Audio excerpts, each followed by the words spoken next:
আসসালামু আলাইকুম, welcome back to my channel. Sharmin বলছি। বলতে বলতে আমরা চলে আসলাম লিপ লাউঞ্জে। পরের অংশের ব্লগটি নিয়েই চলে আসলাম। লিপ লাউঞ্জে রাত্রে ডিনার করব, এর জন্যই আমরা এখানে এসেছি একটু সন্ধ্যার দিকে। কারণ গ্রামে তো স্বাভাবিক একটু আগে আগে সবাই ঘুমিয়ে পড়ে, যার কারণে আমরা এখানে অনেকক্ষণ সময় কাটাবো, এর জন্য চলে আসলাম। যাই হোক, আস্তে আস্তে উপরের দিকে চলে যাচ্ছিলাম। একদম খুব সুন্দর করে সুন্দর পরিসরে লিপ লাউঞ্জটি তৈরি করা হয়েছে এবং আমরা ঘুরে ঘুরে চারিদিকে দেখছিলাম। একটা পর্যায়ে অনেকখানি সারাদিন ঘোরাঘুরির পরে একটু রেস্ট নিয়ে আমি খাবারের অর্ডার দিয়ে দিলাম। আমাদের ইচ্ছা আছে রাতে ডিনার করব, কিন্তু ডিনারটা খুব তাড়াতাড়ি হয়ে যাবে, তাই স্ন্যাক্স খাবো।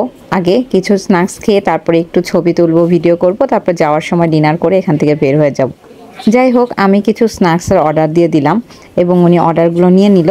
এরপর অর্ডারের পর আমরা সবাই যে যার মতো অপেক্ষা করছিলাম, কারণ বিকেল থেকে অনেক ঘোরাঘুরি হচ্ছিল, হাত পা ব্যথা করছিল আর বাচ্চারা একটু রেস্ট নিবে, এর জন্য একটু বসা। চারিদিকে পরিবেশটা অনেক সুন্দর করে সাজানো গোছানো। আমি অতটা ভালো করে ভিডিও নিতে পারিনি, কারণ এর কিছুক্ষণ পরে যখনই ভিডিও নিব তখনই মনটা খারাপ হয়ে গিয়েছিল, সেটার কথাই বলছি। এই জন্য আমি এটা আলাদাভাবে ভিডিও করেছি। তারপর খাবারগুলো সব চলে আসলো। স্ন্যাক্সের খাবারগুলো আমি অল্প করে অর্ডার দিয়েছিলাম, যেহেতু রাত্রে ডিনারটা করব। যাই হোক, খাবার আসার পর আমরা সবাই মিলে একসাথে খাওয়া দাওয়া করছিলাম। আমাদের সাথে যে বাবু দুটো ছিল, আমার দেবরের যে দুটো ছোট ছোট বাচ্চা আছে, ওদেরকে তো আমরা খুব আদর করি, আপনারা দেখেছেন। আমরা সবাই মিলে খাওয়া দাওয়া করে আস্তে আস্তে উপরের দিকে চলে গিয়েছিলাম এবং চলে যাওয়ার পর সবাই মিলে একসাথে ছবি তুললাম। বাচ্চারা সাথেই ছিল, সবার কোলে কোলেই বাচ্চাগুলো সবসময় আদরে ঘুরে বেড়ায়। কিন্তু সেদিন হয়েছে কি, আমি যখন উপরে চলে গেলাম, আমরা সবাই খাওয়া দাওয়া করে সবাইকে আমি আগেই পাঠিয়ে দিয়েছিলাম যে সবাই উপরে যাও, আমি আর আমার ছেলে আসতেছি। তাই বলে ওরা সবাই চলে গেল খাওয়া দাওয়ার পর উপরের দিকে। উপরে গিয়ে সবাই একটু একটু করে ছবি তুলছিল, আর এত সুন্দর চাঁদ উঠেছিল, যার কারণে সবাই ছবি তুলছে, ভিডিও করছে এবং আমার জন্য অপেক্ষা করছিল। তারপর আমি বিলটা পেমেন্ট করে দিয়ে আমি আস্তে আস্তে উপরের দিকে চলে আসলাম। তো উপরের দিকে যখন গেলাম, তখন যাওয়ার পরে আমিও ওদের সাথে অনেকখানি ছবি তুললাম, অনেক ভিডিও করলাম। আর পরিবেশটা এত সুন্দর লাগছিল পাশ থেকে, ভাবছিলাম আছি তো ডিনার পর্যন্ত, সমস্যা কি, আস্তে আস্তেই সব কিছু করি। তো ওটা ভেবে আমি আস্তে আস্তে করেই মোটামুটি অল্প অল্প ভিডিও নিয়েছি আর কিছু ছবি তুললাম, সবার সাথে আনন্দ করছিলাম।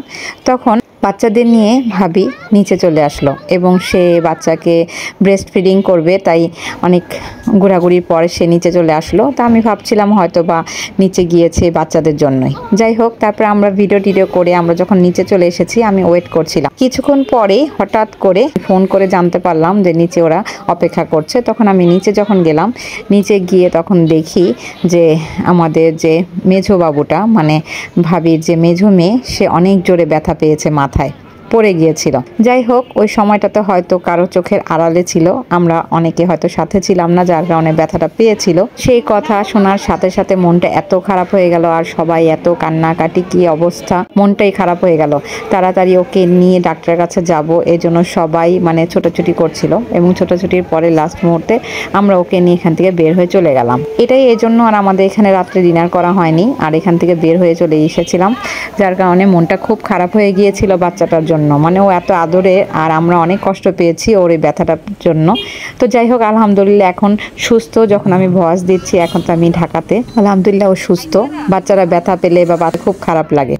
যাই হোক, এটাই ছিল আমার ছোট্ট একটি ব্লগ। বাবুটার জন্য দোয়া করবেন। খোদা হাফেজ, আসসালামু আলাইকুম।